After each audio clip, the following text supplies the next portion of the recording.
Hi verse, నేను మీ doctor ఎంజెడ్ఏ Askari, ఎండి యునాని. నేను Nandamuri Taraka Ramarao health university Vijayawada నుండి యునానిలో ఎండి చేశానండి, డాక్టరేట్ ఇన్ మెడిసిన్. ప్రాక్టీస్ వచ్చేసి నాంపల్లి హైదరాబాద్ లో ఉంటుందండి. గత 30 సంవత్సరాల నుండి అంగస్తంభన తగ్గిన, అంగం సైజ్ తగ్గిన, అంగం షేప్ పాడైపోయిన, సెక్జువల్ డ్యూరేషన్ తగ్గిన, వీర్యం క్వాంటిటీ క్వాలిటీ, దాని మోటిలిటీ, దాని కౌంట్ తగ్గిన, అలాగే సుఖ వ్యాధులు అంటే ప్రాస్టిట్యూట్ దగ్గరికి వెళ్ళి, వేషాల దగ్గరికి వెళ్ళి మనం కొన్ని సుఖ వ్యాధులు తగిలించుకుంటాం. సిఫిలిక్స్, గనీరియా, జెనిటల్ హెర్పిస్ అన్నిటికీ నేను చూస్తానండి. ఇవాళ మా దగ్గర ఒక పేషెంట్ ఓవర్ వెయిట్ వల్ల, కొలెస్ట్రాల్ ఎక్కువైపోవటం వల్ల వచ్చిన సమస్య ఏంటి? అంగంలో స్తంభన తగ్గింది. ఓవర్ వెయిట్ వల్ల కూడా, కొలెస్ట్రాల్ బాడీలో పెరిగిపోవటం వల్ల కూడా కొన్ని సెక్స్ హార్మోన్స్ తగ్గిపోతాయి. ఇవాళ మా పేషెంట్ ఉన్నాడండి. మీ ఏజ్ ఎంత సార్? 42 years. 42 years. మీ పెళ్లి ఎప్పుడైంది సార్? 15 సంవత్సరాలు. 15 సంవత్సరాలు. ఏం సమస్య వల్ల నా దగ్గరికి వచ్చారండి మీరు? అధిక బరువు, ఓవర్ వెయిట్ వల్ల అంగస్తంభన సమస్య సరిగా లేదని. ఓవర్ వెయిట్ కోసం నేను చూడండి, ఓవర్ వెయిట్ వల్ల వచ్చిన అంగస్తంభన కోసం చూస్తాను. తనకు కూడా ఓవర్ వెయిట్ వల్ల సమస్య వచ్చింది. కొలెస్ట్రాల్ మందులు వాడుకునే వాళ్ళు మీరు. అవును. ఇప్పుడు మీకు సెక్స్ విషయంలో ఇట్లాంటి మీ సమస్యలు వచ్చాయండి? వచ్చాయి సార్. అంగస్తంభన టైంలో ఓవర్ తగ్గిపోయింది. చూశారు కదండి. ఓవర్ వెయిట్ వల్ల ఇప్పుడు బాడీలో కొలెస్ట్రాల్ పెరిగిపోవడం వల్ల ఏమవుతుందంటే, కొలెస్ట్రాల్ లో ఒక ఎంజైమ్ ఉంటుంది, ఆరోమేటేజ్ అని. ఆరోమేటేజ్ అనే ఒక ఎంజైమ్ ఏం చేస్తుందంటే, మేల్ హార్మోన్, మన బాడీలో మేల్ హార్మోన్ ఉంటుంది కాబట్టి ఆ హార్మోన్ ని తీసుకొని ఫిమేల్ హార్మోన్ లో కన్వర్ట్ చేస్తుంటుంది.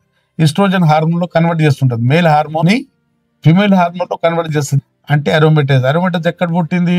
అది కొలెస్ట్రాల్ లో పుట్టుకొస్తుంది. అది కొలెస్ట్రాల్ వల్ల అరోమేటేజ్ అనే ఎంజైమ్ వస్తుంది. ఆ enzyme male hormone female hormone లో కన్వర్ట్ చేసి ఫిమేల్ క్యారెక్టర్స్, స్త్రీ లాగా మనకు కూడా రమ్ములు వస్తుంటాయి, క్యారెక్టర్స్ కొన్ని పిరుదులు పెరుగుతుంటాయి, పొట్ట వైపు మనకు కొంచెం కొవ్వు పెరుగుతుంటుంది. ఒకటి. రెండోది ఏంటంటే లివర్, మన లివర్ ఉంటుంది కదా, లివర్ లో కూడా ఫ్యాటీ లివర్ గా కూడుకుంటుంది. ఇన్సులిన్ బాగా పెరిగిపోయి రెసిస్టెంట్ అయిపోయినప్పుడు మన లివర్ లో ఎప్పుడు అక్కడ ఫ్యాటీ లివర్ గా వస్తుందో అక్కడ మన ఎస్హెచ్బిజి, సెక్జువల్ హార్మోన్ బైండింగ్ గ్లోబులిన్ అనే లివర్ లో ఉన్న ప్రోటీన్ సెక్స్ హార్మోన్స్ తో బైండ్ అయిపోయి కలిసేసి టోటల్ టెస్టాస్టెరోన్ గా మన బాడీలో పనిచేస్తుంది. ఆ ప్రోటీన్ ఎస్హెచ్బిజి అనే ప్రోటీన్ ఎప్పుడు తగ్గుతుందో ఫ్యాటీ లివర్ వల్ల అది తగ్గుతుంది. తగ్గటం వల్ల టోటల్ టెస్టోస్టెరాన్ కూడా పడిపోతుంది, తగ్గిపోతుంది. అందువల్ల కొలెస్ట్రాల్ ఎక్కువైపోయినా, ఫ్యాటీ లివర్ వచ్చేసిన, టోటల్ టెస్టోస్టెరాన్ దాని పారామీటర్ పడిపోవచ్చు, మీ కామ కోరికలు తగ్గొచ్చు, మీ అంగంలో స్తంభన తగ్గొచ్చు. అలాగే మీ రక్తనాళాల్లో కూడా కొవ్వు బాగా కూడుకుపోవడం వల్ల, కొలెస్ట్రాల్ వల్ల కూడా అంగం వైపు వచ్చే రక్త ప్రసరణ కూడా తగ్గొచ్చు. ఇంకోటి, కొలెస్ట్రాల్ కోసం వాడుకునే కొన్ని మందులు ఉంటాయి, యాంటీ కొలెస్ట్రాల్ మందుల వల్ల కూడా గుడ్ కొలెస్ట్రాల్ హెచ్డిఎల్ తగ్గిపోవటం వల్ల టెస్టోస్టెరాన్ అనే హార్మోన్ కూడా తగ్గొచ్చు. చూసారు కదండి. ఒక్క కొలెస్ట్రాల్ పెరిగిపోవటం వల్ల దానికోసం వాడుకునే మందులు, దానివల్ల బాడీలో జరిగే కొన్ని పరిణామాలు, ఇవన్నీ ఏం చేస్తున్నాయి? మన బాడీలో సెక్జువల్ పవర్, కామ కోరికలు, స్తంభన, అంగం వైపు రక్త ప్రసరణ అన్ని తగ్గిస్తున్నాయి. ట్రైగ్లిసరైడ్స్, ఎల్డిఎల్ పెరగకుండా చూసుకోవాలి.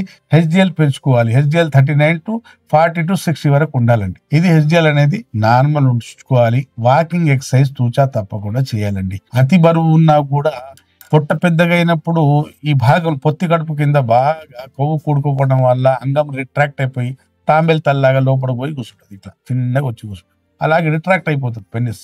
పొత్తి కడుపు అంటే కొవ్వు బాగా కూడుకుపోయినప్పుడు, కొవ్వు ఎక్కువైనప్పుడు కొన్ని కాంప్లికేషన్స్ రాక తప్పవు, అంగస్తంభన సమస్య రాక తప్పదు. కాబట్టి మీకు కొలెస్ట్రాల్ పెరగకుండా ఉండాలని కొవ్వు పదార్థాలు మానేసి బాగా వాకింగ్ ఎక్సర్సైజ్ చేసి కంటి నిండా నిద్ర తీసుకోండి. మన దగ్గరకు వచ్చారు బ్రదర్ గారు, చాలా సంవత్సరాల నుంచి తను బాధపడుతున్నాడు. ఇప్పుడు మా దగ్గర ట్రీట్మెంట్ స్టార్ట్ కూడా 3-4 నెలలు అయిపోయిందండి. ఇప్పుడు డైట్ కూడా చెప్పి కొంచెం డైట్ కూడా మార్పులు తీసుకొచ్చాము. మందులు, యునాని మందుల వల్ల ఇప్పుడు అంగస్తంభన బాగుంది. ఎలా ఉంది సార్ ఇప్పుడు అంగస్తంభన? బాగుంది సార్. బాగుంది సార్. ఇప్పుడు భార్యతో కలిసి సాటిస్ఫై కదా? బాగుంది, సాటిస్ఫై కదా. చెప్పాను కదండి, రిట్రాక్షన్ అయిపోయిన అంగం కూడా ఇప్పుడు లోపల పోయి కూర్చున్న అంగం కూడా రిలీజ్ అయిపోతుంది, మళ్ళీ మందుల వల్ల బయటికి వచ్చేస్తుంది. కాబట్టి పొట్ట పెరగకుండా చూసుకోవాలి, కొలెస్ట్రాల్ పెరగకుండా చూసుకోవాలి, బరువు పెరగకుండా చూసుకోవాలి. ఇప్పుడు బరువు గురించి ఒక పారామీటర్ నేను తరచుగా చెప్తుంటానండి.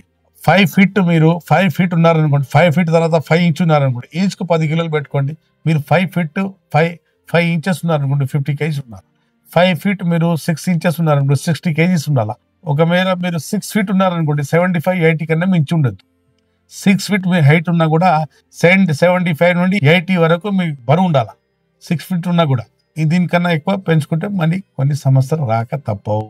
కాబట్టి ఇప్పుడు నేను చెప్పేది ఏంటంటే, మీకు అతి బరువు ఉన్న, అంగస్తంభన వచ్చిన, హస్తప్రయోగం సమస్య వల్ల కూడా అంగస్తంభన సమస్య వచ్చిన, షుగర్ వ్యాధి వల్ల, లేదా ఓరల్ సెక్స్ వల్ల, లేకుంటే హోమోసెక్సువల్ వల్ల, ఏ కారణంతో అయినా అంగస్తంభన సమస్య మీకు వచ్చి ఉంటే మీరు బాధపడకుండా, మనోవేదన చెందకుండా నాతో సంప్రదించండి.